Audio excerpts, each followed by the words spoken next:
Dans les marchés du 1er et 2e arrondissement de la capitale, Makele-Kele et Bakongo, difficile pour cette masse composée en majorité de femmes de mettre un terme à la pratique de la vente des denrées alimentaires à même le sol. Ces marchandes désemparées réclament toutes la restauration du marché B qui peine encore à être effective, ce qui ne rend pas leur bourse fructueuse. La construction du 2e module du marché total n'a jamais été entamée depuis des années. De 5h à 8h, nous payons 600 francs. De 8h à environ 17h, c'est également 600 francs, sans compter les 300 francs de l'étalage. Depuis qu'on avait enlevé les tables qui étaient ici, on avait entouré, vous voyez, on avait entouré de tôles ici. C'était entouré, mais dès ce jour, la construction du marché nouveau, ça ne se réalise pas jusqu'à présent.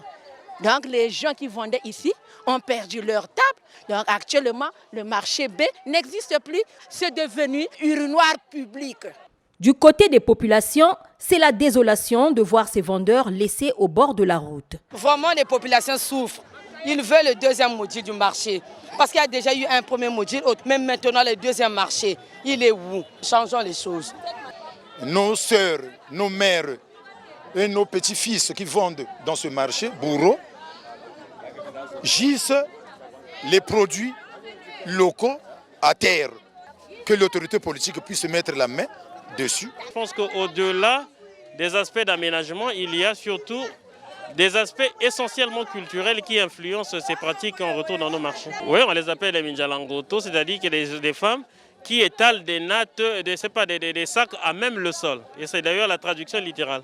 Les comités des marchés et les services d'hygiène devraient se concerter pour arriver à prohiber cette pratique de vente à même le sol. Du jardin à l'assiette, le risque est grand de développer une panoplie de maladies comme la diarrhée et la typhoïde.